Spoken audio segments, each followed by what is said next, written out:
අයිබෝවන් ළමයි අද ඔයා මේ වීඩියෝ එකෙන් ඉගෙන ගන්නේ ඔෆිස් එකේදී එහෙම නැත්නම් වැඩ කරන තැනදී ඔයාට වැදගත් වෙන්න ඉඩ තියෙන ඔයාට ඕන වෙන විදිහේ English sentences කීපයක්. පළවෙනි එක. Can we discuss this later? I'm a bit busy right now. Can we discuss this later? මේක අපි පසුව තව ටිකකින් සාකච්ඡා කරමුද කියන එක තමයි can we discuss this later කියන එකේ තේරුම. ඒකට හේතුව විදිහට ඊට පස්සේ දක්වනවා I'm a bit busy right now.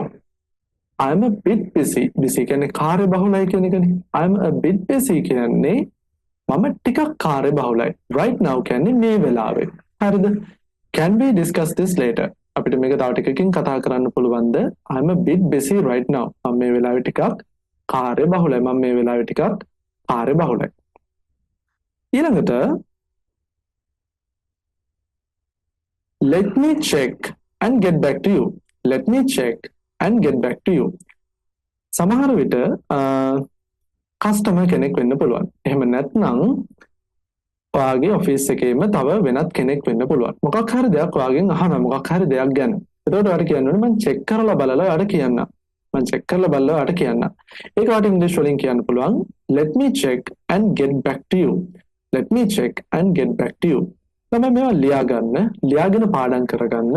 එතකොට ඔයාට ඕන වෙනකොට මේ sentences use කරන්න පුළුවන්කම තියෙනවා. let me check and get back to you. මම මේක චෙක් කරලා බලලා ඔයාට දන්වන්නම්. ඊළඟ එක. do you have moment to talk? do you have moment to talk? ඔයත් එක ටිකක් කතා කරන්න පුළුවන්ද? එහෙම නැත්නම් ඔයාට ටිකක් වෙලාව තියෙනවද පොඩි දෙයක් ගැන කතා කරගන්න?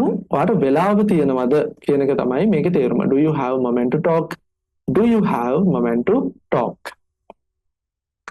ඊළඟට I think we should brainstorm some new ideas. I think we should brainstorm some new ideas. I think කියන්නේ මම හිතනවා කියන එකනේ. I think කියන්නේ මම හිතනවා. එහෙම නැත්නම් මට හිතෙන්නේ කියන එක. හරිද? We should brainstorm. ළමයි අලුත් වචනයක් නේද? brainstorm. මොකක්ද brainstorm කියලා කියන්නේ? මේ brainstorm කියන එකේ අදහස අර්ථය වෙන්නේ මොකක් හෝ ප්‍රශ්නයක් වගේ දෙයකදී අලුත් අදහස් ලබා ගන්නවා, අලුත් අදහස් යොමු කරනවා, අලුත් අදහස් ඕන වෙනවා වගේ තේරුමක් තමයි මේ brainstorm කියන එකේ තියෙන්නේ. right? We should brainstorm some new ideas. new ideas කියන්නේ අලුත් අදහස් කියන එක. මේකේ තේරුම වෙන්නේ මම හිතන්නේ අපිට අලුත් අදහස් අවශ්‍ය වෙනවා කියන එක. I think we should brainstorm some new ideas. I think we should brainstorm some new ideas. ඊළඟ එක. The deadline has been moved to next Friday. The deadline has been moved to next Friday. Deadline එක කියන්නේ මොනවද ළමයි? Deadline කියන්නේ යම්කිසි දෙයක් මොකක් හරි project එකක් වෙන්න පුළුවන්. ඒ project එක අවසන් කරන්න තියෙන දවස deadline කියලා කියනවා. හරිද? The deadline has been moved to next Friday. next Friday කියන්නේ ලබන සිකුරාදා කියන එක. ලබන සිකුරාදා කියන එක. එතකොට මේක තේරුම වෙන්නේ මේ අවසන් කළ යුතු දිනේ. එහෙම නැත්නම් deadline එක ලබන සිකුරාදාට කල් ගියා කියන එක තමයි මේකේ තේරුම වෙන්නේ. The deadline has been moved to next Friday. එතකොට ඔයාලට කියන්න ඕනේ next Friday නෙමෙයි. හරිද? next Friday නෙමෙයි කියන්නේ ලබන සිකුරාදා නෙමෙයි ලබන සතියේ. එතකොට කොහොමද කියන්නේ? next week. next week. ලබන මාසේ කොහොමද කියන්නේ? next month. next month. ලබන මාසෙට කල් ගියනවා. ඔයාලට මෙතන next Friday කියන එක වෙනුවට next month කියලා යොදන්න පුළුවන්. එහෙම නැත්නම් next Monday ලබන සඳුදාට කල් ගියා. ඒ විදිහට ඔයාලට මේක කැමති විදිහකට වෙනස් කරගන්න පුළුවන්. හරිද? The deadline has been moved to next Friday. deadline එක ලබන සිකුරාදාට කල් ගියා. ඊළඟට we will need to double check these numbers. we will need to double check these numbers. double check කියන්නේ ළමයි නැවත වරක් මේක පරීක්ෂා කරලා බලනවා කියන එක. we will need to කියන්නේ we will need to double check කියලා කියන්නේ මේක නැවත වරක් පරීක්ෂා කරලා බලන්න සිද්ධ වෙනවා කියන අදහස. හරි සිද්ධ වෙයි කියන අදහස. එහෙම නැත්නම් කළ යුතුයි කියන අදහස. හරි we will need to. හරිද? we will need to double check these numbers. මේ අංක numbers. අට ඕන මෙතන numbers කියන එක වෙනුවට වෙන ඕනම එකක් දාගන්න පුළුවන්. හරිද? නම වෙන්න පුළුවන්, address එක වෙන්න පුළුවන්, ඕනම එකක් මෙතනට යොදා ගන්න පුළුවන්. We will need to double check these numbers. We will need to double check these numbers. ඊළඟට let's circle back on this topic tomorrow. Let's circle back on this topic tomorrow. ඔන්න ළමයි තවත් අලුත් වචනයක් circle back. මොකක්ද circle back කියලා කියන්නේ? circle back කියන එක අපි යොදාගන්නේ මොකක් හරි කතාවක්. හරිද? මොකක් හරි මාතෘකාවක් ගැන කතා කරන එක දැනට නවත්තලා. හරිද? අවුන නේද? දැනට නවත්තලා පස්සේ අපි ඒක ගැන කතා කරනවා වගේ අදහසක් කියන්න තමයි අපි let's circle back කියන එක යොදාගන්නේ. පැහැදිලිද? circle back කියන එක යොදාගන්නේ. එතකොට මේකේ තේරුම වෙන්නේ මේ මාතෘකාව ගැන හෙට නැවත වරක් කතා කරමු කියන එක. Let's circle back on this topic tomorrow. Let's circle back on this topic tomorrow. අපි මේක ගැන ආයෙ වතාවක් හෙට කතා කරමු. නැවත වතාවක් මේක කතාවට ගමුයි කියන එක තමයි මේ circle back කියන එකේ අදහස වෙන්නේ. ඊළඟට can you forward me that document? Can you forward me that document? මට ඒ document එක එවන්න පුළුවන්ද?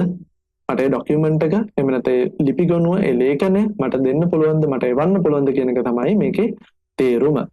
Can you forward me that document?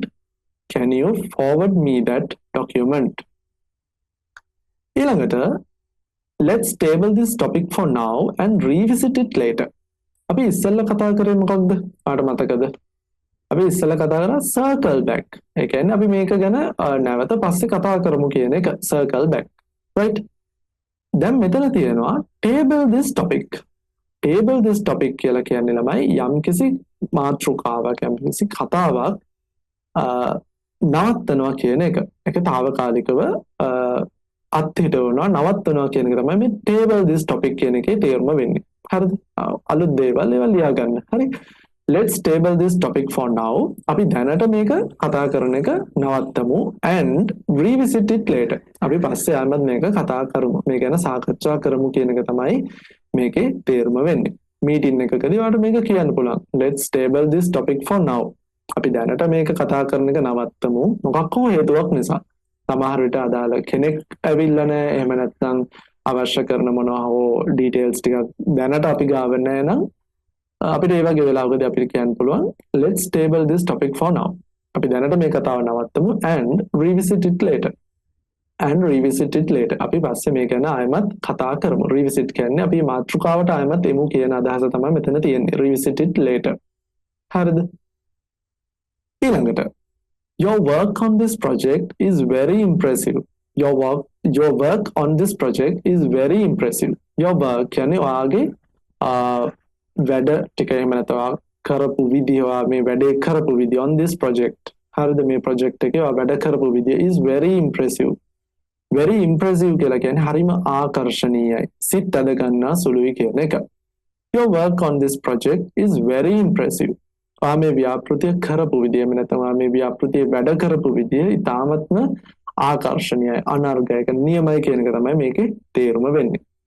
ඉතින් ළමයි මම හිතන්නේ මේකේ අලුත් වචන කීපයක්ම දැනගත්ත අලුත් දේවල් දැනගන්න නැති අනිවාර්යයෙන්ම එහෙමනම් ලයික් එකක් කමෙන්ට් එකක් දාන්න ඒ වගේම තව කෙනෙකුට ඉගෙන ගන්න මේ වීඩියෝ එක ෂෙයා කරන්න මේ වගේ වීඩියෝ ලෙසන්ස් හැමදාම ඉගෙන ගන්න කැමති නම් අපිව ලයික් කරලා ෆලෝ කරලා සබ්ස්ක්‍රයිබ් කරලා තියාගන්න. එහෙනම් ළමයි see you in the next video.